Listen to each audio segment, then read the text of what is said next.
नमस्कार साथियों, मैं नुतेश कुमार साहू एक बार पुनः हमारे चैनल स्टडी टून में आप सभी का हार्दिक अभिनंदन करता हूं। तो प्यारे साथियों, आज के वीडियो में मैं लेकर आया हूं आप सभी के लिए वेन आरेख का दूसरा पार्ट। ठीक है, पहला पार्ट पढ़ा दिया हूं, 35 मिनट का वीडियो है, आप चेकआउट कर सकते हैं प्लेलिस्ट में जाकर।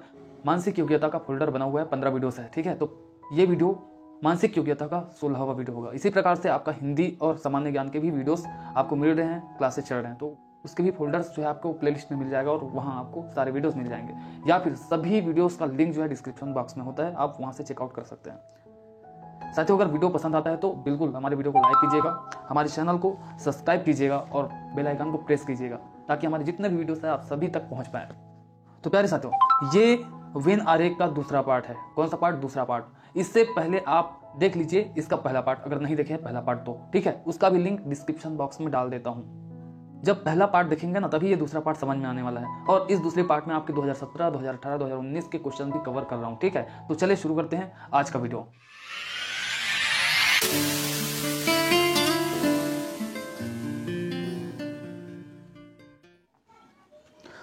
तो चलिए साथियों, प्रश्नों की ओर चलते हैं। प्रश्न बोर्ड है कि जो आपका नीचे दिए गए आरेख में जो त्रिभुज है वो भारतीय को दर्शा रहा है, वर्ग जो है आपका शिक्षित को दर्शा रहा है, और जो वृत्त है आपका वो दर्शा रहा है कार्यरत को। तो आपको बताना है कि कौन सी जो संख्या है वो कार्यरत भारतीय जो अशिक्षित हो को दर्शाती है। अर्थात ऐसे संख्या को आपको खोजना है जो कार्यरत को भी दर्शा रहा है, भारतीय को भी दर्शा रहा है और अशिक्षित मतलब तीनों चीजों को दर्शा रहा है। ठीक है, तो ऐसा संख्या जो त्रिभुज, वर्ग और वृत्त तीनों के अंतर्गत आएगा, उसी संख्या को आपको चुनना है, क्योंकि तीनों चीजों को दर्शाना है आपको उस नंबर से। तो यहां पर स्पष्ट रूप से नजर आ रहा है जो 3 नंबर है। ठीक है, जो 3 नंबर है वह त्रिभुज के अंतर्गत भी आ रहा है, वर्ग के अंतर्गत भी आ रहा है और वृत्त के अंतर्गत भी आ रहा है। तो आंसर आपका हो जाएगा 3। ठीक है, लेकिन यहाँ पर ऑप्शन नहीं दिया गया है 3, तो ऑप्शन ही यहाँ पर बुक वालों ने गलत लिखा है। ठीक है, तो ये अरिहंत का बुक था और यहाँ पर जो ऑप्शन है वो गलत है, 3 होना चाहिए था, क्योंकि 3 ही इसका आंसर है। ठीक है, यदि आपके पास अरिहंत का बुक है तो सुधार लीजिएगा। कई सारे मिस्टेक मैंने देखे हैं बुक में, हर बुक में लगभग रहता ही है, बड़े से बड़े पब्लिकेशन का बुक आप ले लीजिए, उसमें मिस्टेक निकलता ही है। ठीक है, तो यहाँ पर आंसर जो है आपका 3 हो जाएगा, डाउट नहीं होना चाहिए।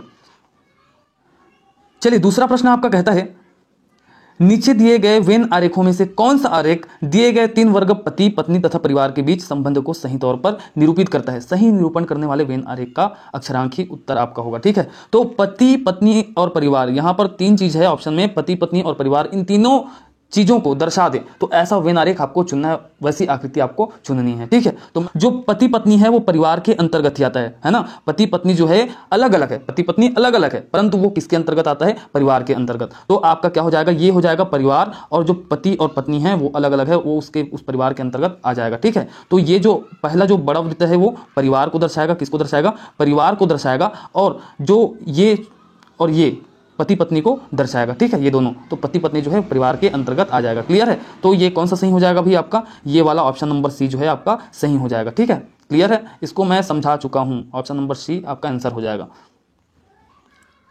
चलिए, अगला प्रश्न आपका कहता है कि निम्नलिखित प्रत्येक प्रश्न जो है नीचे दिए गए आरेख पर आधारित है। दिए गए आरेख में आयत कलाकारों को, त्रिभुज डॉक्टरों को तथा वृत्त खिलाड़ियों को निरूपित करता है। तो क्या क्या कौन कौन किसे किसे निरूपित कर रहा है आपको पता होना चाहिए। ठीक है, तो आरेख में जो आयत है, ये देखिए, ये आपका आयत है वो कलाकारों को दर्शा रहा है। ठीक है, जो त्रिभुज है वो डॉक्टरों को दर्शा रहा है, और जो वृत्त है ना बाबू वो दर्शा रहा है खिलाड़ियों को। तो ये स्पष्ट रहना चाहिए कौन किसको दर्शा रहा है। ठीक है, तो अब नीचे इससे संबंधित ढेर सारे प्रश्न है, डायरेक्ट प्रश्न पर चलते हैं और इस प्रश्न को जो है और नहीं पढ़ते। चलिए, यहाँ पर जो प्रश्न है उसको पढ़ते हैं। पहला प्रश्न कहता है कितने डॉक्टर, कलाकार एवं खिलाड़ी तीनों हैं। तो कितने डॉक्टर, कलाकार एवं खिलाड़ी तीनों चीजों के अंतर्गत, वृत्त, त्रिभुज और आयत के तीनों के अंतर्गत आ जाए ऐसी संख्या आपको ढूंढनी है। ठीक है, तो यहां पर मुझे स्पष्ट रूप से दिखाई दे रहा है जो आपका 3 संख्या है वह त्रिभुज, वृत्त और आयत तीनों के अंतर्गत आ रहा है। तो आपका आंसर जो हो जाएगा ऑप्शन नंबर बी 3। ठीक है, तो ऑप्शन नंबर बी आपका राइट आंसर हो जाएगा।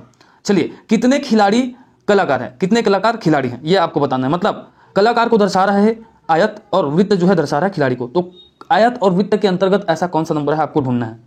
तो देखिए, यहां पर संख्या जो 22 है, 22, ये जो है वृत्त और आयत के अंतर्गत है, दोनों के अंतर्गत है। तो आपका संख्या 22 है वो खिलाड़ी और कलाकार दोनों को दर्शा रहा है, तो वही आपका आंसर हो जाएगा। ठीक है, तो ऑप्शन नंबर बी 22 आपका राइट आंसर हो जाएगा। नेक्स्ट क्वेश्चन है आपका, ऐसे कलाकारों की संख्या कितनी है जो खिलाड़ी है परंतु डॉक्टर नहीं है। तो अभी हमने देखा है कलाकार और खिलाड़ी दोनों का। ठीक है, तो वही आंसर जो है यहाँ पर भी अप्लाई होगा। ठीक है, ऐसे कलाकारों की संख्या आपको बताना है जो खिलाड़ी हैं, मतलब कलाकार भी हैं खिलाड़ी भी हैं। तो इसको तो हमने ऊपर में कर लिए हैं, तो उसी को यहाँ पर अप्लाई कर लेना है। ऑप्शन नंबर बी आपका 22 सही हो जाएगा। दोनों क्वेश्चन एक ही है, ठीक है, कोई दिक्कत नहीं है। क्वेश्चन नंबर 4 जो है, कितने डॉक्टर ऐसे हैं जो ना तो खिलाड़ी है और ना ही कलाकार है, मतलब सिर्फ डॉक्टर है। तो त्रिभुज जो है वो डॉक्टर को दर्शा रहा है, तो ओनली त्रिभुज के अंतर्गत आ रहा है उस संख्या को आपको तलाश करना है। तो देखिए यहाँ पर स्पष्ट रूप से दिखाई दे रहा है 17 जो अंक है, 17 जो संख्या है वह ओनली त्रिभुज में है, डॉक्टर की श्रेणी में है। तो 17 आपका आंसर हो जाएगा, जो सिर्फ डॉक्टर है, ना तो खिलाड़ी है और ना ही कलाकार। तो ऑप्शन नंबर डी 17 आपका सही हो जाएगा। नेक्स्ट क्वेश्चन है, कितने खिलाड़ी ऐसे हैं जो ना तो कलाकार है और ना ही डॉक्टर है।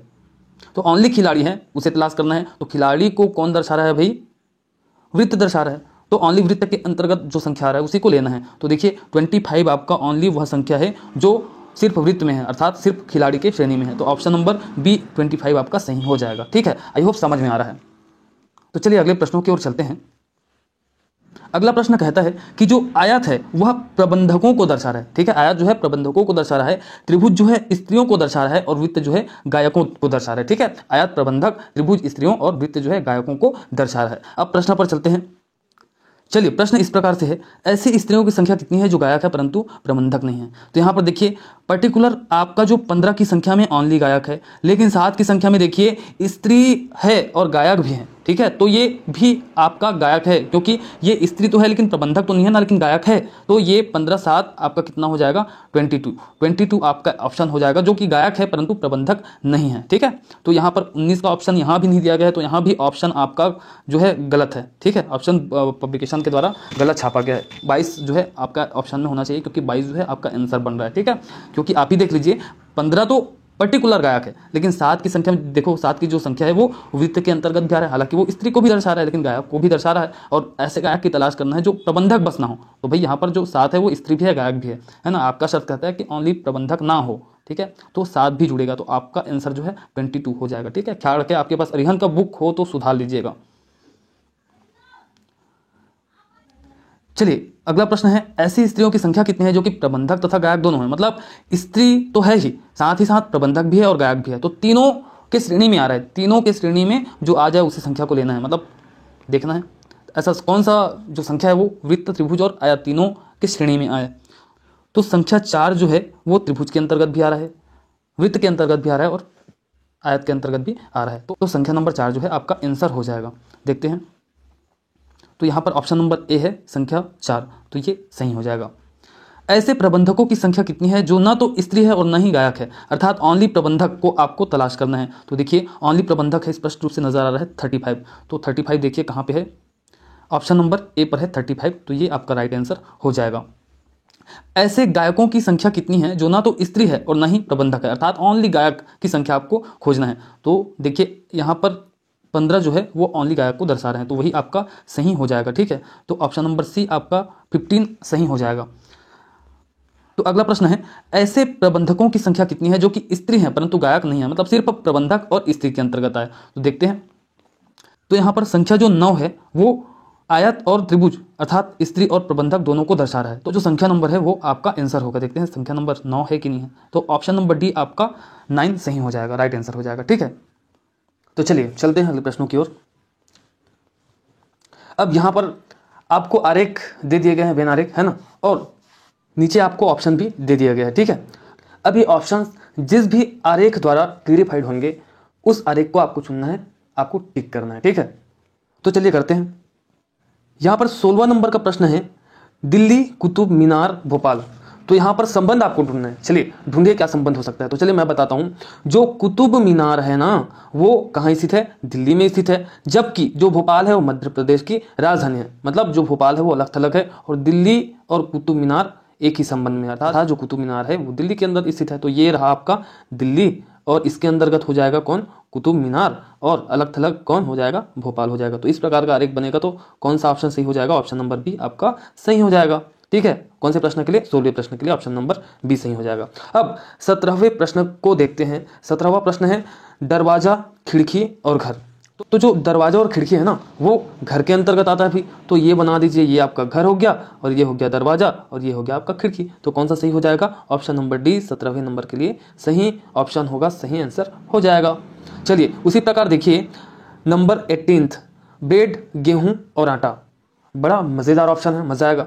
अब देखिए, जो आटा है ना आपका वो गेहूं से बनता है और जो ब्रेड है ना वो आटे से बनता है, मतलब तीनों का एक दूसरे से कनेक्शन है। तो ये हमने बना दिया भैया, ये आपका गेहूं हो गया, है ना, पहला वृत्त जो है गेहूं हो गया। और गेहूं से बनता है आटा, तो आटा को उसके अंदर रख दीजिए, उसके अंतर्गत रख दीजिए। किसके अंतर्गत? गेहूं के अंतर्गत, ठीक है। तो जो पहला वृत्त है वो गेहूं को दर्शा रहा है, आटा उसके अंतर्गत आता है, अर्थात आटा जो है गेहूं से बनेगा, ठीक है, तो वो गेहूं के अंतर्गत आ जाएगा। और जो ब्रेड है आपका, रोटी है जो आपका, वो आटा से बनेगा, तो जो ब्रेड है उसको आटे के अंतर्गत ले लेते हैं। तो इस प्रकार से ये आपका डायग्राम बनेगा, आरेख बनेगा। तो ऑप्शन नंबर सी आपका सही हो जाएगा, ठीक है, क्लियर। चलिए उसी प्रकार देखिए, कार, रेल, ऑटोमोबाइल। तो बहुत अच्छी बात है। अभी ऑटोमोबाइल, अभी मोबाइल नहीं समझेंगे आप, ठीक है, नहीं पता चल रहा है आप ऑटोमोबाइल को मोबाइल समझ रहे हो। ऑटोमोबाइल जो है इसके अंतर्गत जो व्हीकल्स आते हैं, 4 व्हीलर, कार, ठीक है, वो आता है। कार जो है ऑटोमोबाइल के अंतर्गत आता है। तो ये हो गया आपका ऑटोमोबाइल, उसके अंतर्गत कौन आ गया? कार आ गया। लेकिन रेलगाड़ी जो है, रेल जो है, ठीक है, वो अलग चीज है, तो रेल अलग हो जाएगा। तो इस प्रकार से डायग्राम आपका बनेगा। तो ऑप्शन नंबर बी आपका सही हो जाएगा। अब देखते हैं जस्ता, तांबा, लोहा, इसको देख लेते हैं, जस्ता, तांबा, लोहा को। तो जस्ता और तांबा ये और लोहा, ये तीनों अलग अलग चीजें हैं, अलग अलग धातुएं हैं, तो इसको अलग अलग अलग बिलग कर दो। तो ये हो गया आपका जस्ता, ये हो गया आपका तांबा और ये हो गया आपका लोहा। तो इस प्रकार का आरेख ऑप्शन नंबर ए में स्थित है। तो ऑप्शन नंबर ए आपका सही हो जाएगा। तो मजा आ रहा है ना। तो बहुत सारे बच्चों ने मुझे कमेंट करके क्वेश्चन पूछा है कि सर गहना, सोना, चांदी में कौन सा आरेख जो है सबसे उपयुक्त होगा, कौन सा आंसर होगा, ठीक है। तो संबंध आपको खोजना है सबसे पहले। तो ऑप्शन क्या क्या है भाई? गहना, सोना और चांदी, ठीक है। तो गहना, सोना, चांदी में आपको संबंध ढूंढना है। तो बहुत ही सिंपल चीज है। तो भाई कुछ गहना सोना होगा, कुछ गहना चांदी होगा, तो कौन सा आरेख हो जाएगा? ये हो गया, देखिए ये हो गया आपका गहना, ठीक है, ये हो गया आपका गहना। अब कुछ जो गहना है वो सोना होगा और कुछ गहना जो है वो चांदी होगा। तो इस प्रकार का आरेख जो है आपका हो जाएगा, ठीक है। तो ये आपका गहना हो गया, ये आपका सोना या चांदी कोई भी मान लो, ये इसको सोना मान लो तो इसको चांदी मान लेना, ठीक है, इसको। तो कुछ गहना चांदी के, कुछ गहना सोने के, तो इस प्रकार का संबंध हो जाएगा, ठीक है। सो सिंपल, सो इजी, कोई दिक्कत नहीं है। चलिए आगे प्रश्नों की ओर चलते हैं। अब यहां पर भी आपको ये 4 प्रकार के आरेख दिए गए हैं और नीचे ऑप्शन दिया गया है। तो जो ऑप्शन जिस आरेख को सुटेबल करता है उस ऑप्शन को आपको सिलेक्ट करना है, ठीक है। तो लड़के, विद्यार्थी, प्रतियोगी, परीक्षार्थी, ठीक है, लड़के, विद्यार्थी, प्रतियोगी, परीक्षार्थी। तो इसमें क्या होगा?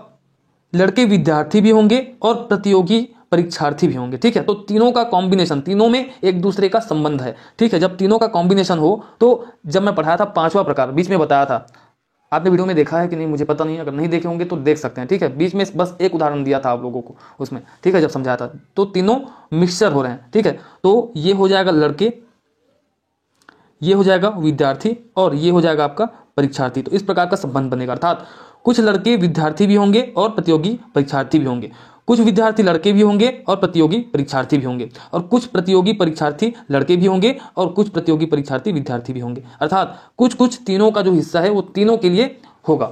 तो इस प्रकार का जो आरेख बनेगा ऑप्शन नंबर डी आपका सही हो जाएगा, ठीक है। 11वां नंबर का उत्तर ऑप्शन नंबर डी हो जाएगा। अब देखते हैं संगीत वाद्य, गिटार और सितार। तो भाई सो सिंपल, सो इजी। जो गिटार और सितार है वो संगीत वाद्य यंत्र के अंतर्गत आता है। तो संगीत वाद्य के अंतर्गत कौन आएगा?